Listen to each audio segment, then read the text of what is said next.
दोस्तों स्वागत है आप सभी का दस्ता अकेडमी के यूट्यूब चैनल पर। आज हम NCERT भारतीय इतिहास शुरू कर रहे हैं, जिसमें प्राचीन इतिहास के स्रोत पढ़ेंगे, अध्याय फर्स्ट।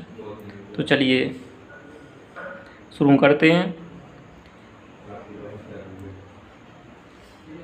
ग्रीक भाषा के हिस्टोरिकल शब्द से निर्मित हिस्ट्री इतिहास का शाब्दिक अर्थ है अन्वेषण से प्राप्त ज्ञान, नॉलेज ऑब्टेन्ड बाय इन्वेस्टिगेशन। एक विषय के रूप में मानव सभ्यता के विकास के क्रम में अतीत की अभिलिखित घटनाओं का कालक्रमिक अध्ययन इतिहास कहलाता है। ठीक है, जो हमें अभिलेखों से प्राप्त पढ़ने को मिलता है, पुराने अपने पूर्वजों के बारे में, मानव सभ्यता कहाँ से विकसित हुई, यही सब हम आगे अध्ययन करेंगे। तो यही हमारे पहले जो घटित हो चुका है उसे ही इतिहास कहा जाता है। हेरोडोटस को इतिहास का पिता कहा जाता है। इन्होंने 5वीं सदी ईसा पूर्व में हिस्टोरिका नामक पुस्तक की रचना की थी। 5वीं सदी ईसा पूर्व में ईसा मसीह के जन्म से 500 साल पहले लगभग इन्होंने 5वीं सदी ईसा पूर्व में हिस्टोरिका नामक पुस्तक की रचना की थी। चलिए आगे देखते हैं। पुरातात्विक स्रोत। प्राचीन टीलों अथवा स्मारकों का उत्खनन कर वहां से प्राप्त वस्तुओं और कलाकृतियों के आधार पर क्रमिक ऐतिहासिक विश्लेषण करना पुरातत्व विज्ञान आर्कियोलॉजी कहलाता है। पुरातत्व विज्ञान के अध्ययन को कहा जाता है आर्कियोलॉजी कहलाता है।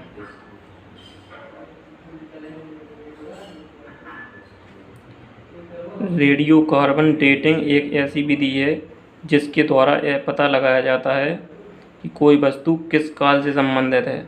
रेडियो कार्बन या कार्बन-14 कार्बन का रेडियोधर्मी रेडियो एक्टिव समस्थानिक आइसोटोप है, जो सभी सजीव वस्तुओं में विद्यमान होता है। सजीव वस्तुओं में रेडियो कार्बन या कार्बन-14 रेडियोधर्मी उपस्थित होता है।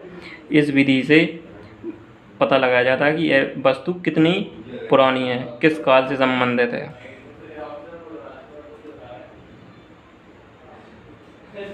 चलिए आगे देखते हैं। अभिलेख। प्राचीन भारत के अधिकांश अभिलेख पाषाण शिलाओं, स्तंभों, ताम्रपत्रों, दीवारों तथा प्रतिमाओं पर उत्कीर्ण हैं।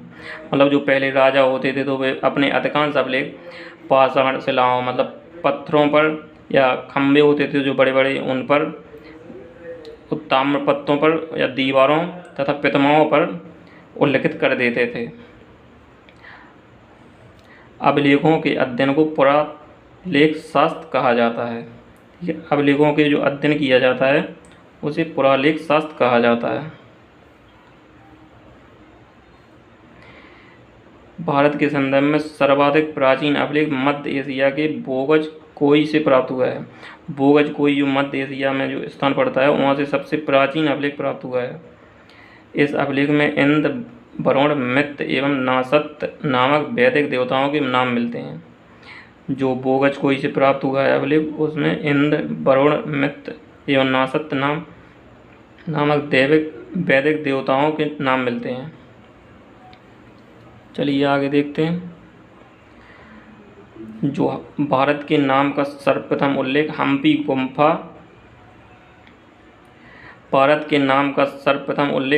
गुम्फा अभिलेख में मिलता है। जो हाथी गुम्फा अभिलेख है उसमें भारत का नाम सबसे पहले लिया जाता है। ठीक है, ये पढ़ने को मिला है। सबसे पुराने अभिलेख हड़प्पा संस्कृति की मोहरों पर मिलते हैं, जो लगभग 2500 ईसा पूर्व के हैं। सबसे पुराने जो अभिलेख हैं हड़प्पा संस्कृति की मोहरें थीं जो उन पर मिलते हैं, जो लगभग 2500 ईसा पूर्व पहले की सभ्यता से संबंधित हैं।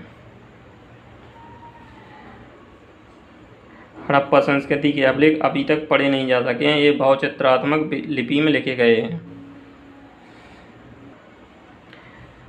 चलिए देखते हैं प्रमुख अभिलेख और शासक। एक तरफ अभिलेख, एक तरफ शासक। अगर हो सके तो आप नोट्स भी बना सकते हैं। NCERT से संबंधित सारे नोट्स हम आपको बता रहे हैं। पहला अभिलेख हाथी गुम्फा अभिलेख किस शासक के शासनकाल में लिखा गया था? कलिंग नरेश खारवेल के शासनकाल में इसी ने लिखवाया था। इसी शासक ने, जो ये शासक थे, इन्हीं ने हाथी गुम्फा अभिलेख लिखवाया था। एहोल अभिलेख पुलकेशन सेकंड से संबंधित है। नासिक अभिलेख गौतमी बलश्री से संबंधित है। जूनागढ़ अभिलेख रुद्रदामन से संबंधित है।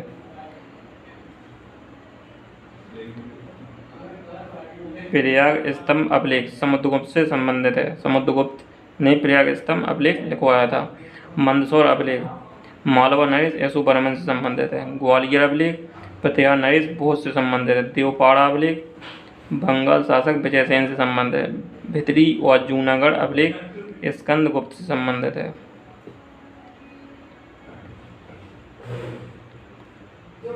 सबसे पुराने अभिलेख जो पढ़े जा चुके हैं वे ईसा पूर्व 3री सदी के अशोक के शिलालेख हैं।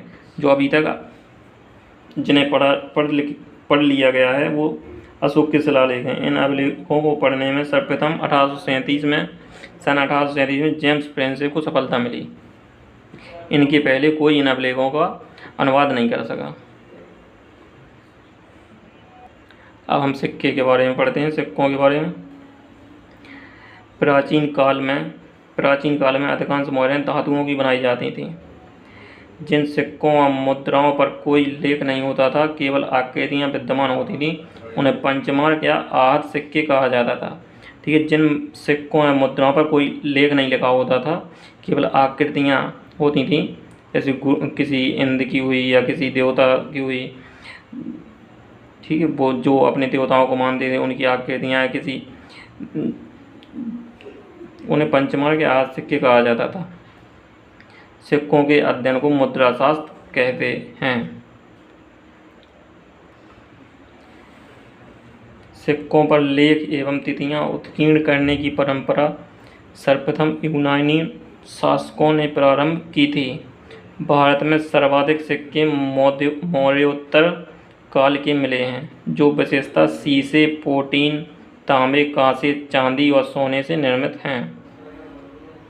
गुप्त शासकों ने सबसे अधिक सोने के सिक्के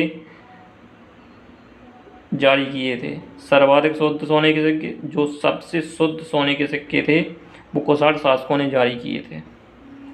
ठीक है, जबकि सातवाहन शासकों ने सबसे अधिक शीशे के सिक्के जारी किए थे।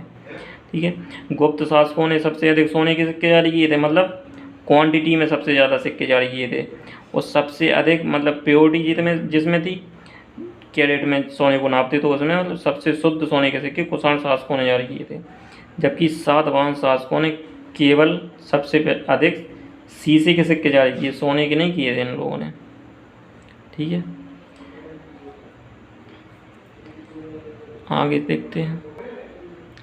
मूर्तियाँ। प्राचीन काल में मूर्तियों का निर्माण कुषाण काल से आरंभ हुआ था।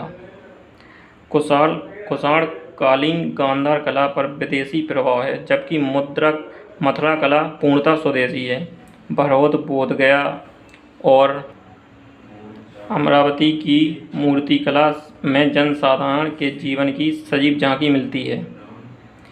स्मारक एवं भवन। स्मारक के अंतर्गत प्राचीन इमारतें, मंदिर, मूर्तियाँ आदि आती हैं, जिनसे विभिन्न भागों की सामाजिक, धार्मिक तथा आर्थिक परिस्थितियों का बोध होता है। उत्तर भारत के मंदिर नागर शैली में, दक्षिण भारत के द्रविड़ शैली में तथा दक्षिण पथ के मंदिर बेसर शैली में निर्मित हैं। चित्रकला के बारे में पढ़ते हैं। चित्रकला से हमें यह उस समय के जीवन के विषय में महत्वपूर्ण जानकारी मिलती है। अजंता के चित्रों में मानवीय भावनाओं की सुंदर अभिव्यक्ति मिलती है। अजंता में जो चित्र मिले हैं उनमें मानवीय भावनाओं की सुंदर अभिव्यक्ति मिलती है। ठीक है, देखते हैं साहित्यिक स्रोत के बारे में। भारत में पांडुलिपियों, भोजपत्रों और ताड़पत्रों पर लिखी जाती थीं। भारत में जो पांडुलिपियाँ लिखी जाती थीं वो भोजपत्रों तथा ताड़पत्रों पर लिखी जाती थीं, परंतु मध्य एशिया से प्राप्त की गई प्राकृतिक भाषा की पांडुलिपियाँ मेषचर्म एवं काष्ठ फलकों पर लिखी गई हैं। हिंदुओं के धार्मिक साहित्य में वेद, रामायण, महाभारत, पुराण आदि सम्मिलित हैं। मतलब जो हिंदुओं के धार्मिक साहित्य हैं उनमें वेद सम्मिलित है, रामायण, महाभारत, पुराण आदि सम्मिलित हैं। ऋग्वेद को 1500 से 1000 ईसा पूर्व के लगभग का माना जा सकता है, परंतु अथर्ववेद, यजुर्वेद, ब्राह्मण ग्रंथ, आरण्यकों और उपनिषदों को 1000 से 500 ईसा पूर्व के लगभग का माना जाता है। देखिए वेद, उपवेद और उनकी विशेषताएं। वेद, ऋग्वेद में इसका उपवेद होता है आयुर्वेद, मतलब ये आयुर्वेद से संबंधित है वेद ऋग्वेद, जिस आयुर्वेद के अंतर्गत चिकित्सा शास्त्र से संबंधित, मतलब आयुर्वेद के बारे में तो जानते ही होंगे आप, जिस चिकित्सा से संबंधित होता है। ऋग्वेद के अंतर्गत आयुर्वेद इलाज के बारे में बताया गया है। यजुर्वेद धनुर्वेद से संबंधित है, युद्ध कला से संबंधित होता है ये यजुर्वेद। सामवेद में गंधर्व वेद, सामवेद का उपवेद है गंधर्व वेद में कला एवं संगीत से संबंधित बताया गया है। अथर्ववेद में शिल्पवेद का विवरण, मतलब शिल्पवेद में भवन निर्माण कला से संबंधित है। अथर्ववेद में भवन निर्माण की कला मुख्यतः बताया गया है।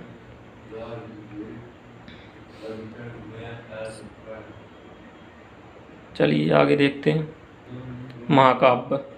रामायण की रचना महर्षि वाल्मीकि ने की थी। इसे चतुर्विंशति सहस्री संहिता भी कहा जाता है। महाभारत की रचना महर्षि व्यास ने की थी। इसे जय संहिता या सतसहस्री संहिता भी कहा जाता है। आगे देखते हैं। आज की वीडियो में इतना ही। अब अगली क्लास में पढ़ेंगे। तब तक के लिए धन्यवाद। आपको वीडियो कैसी लगी एक बार ज़रूर बताना कमेंट बॉक्स में। ठीक है।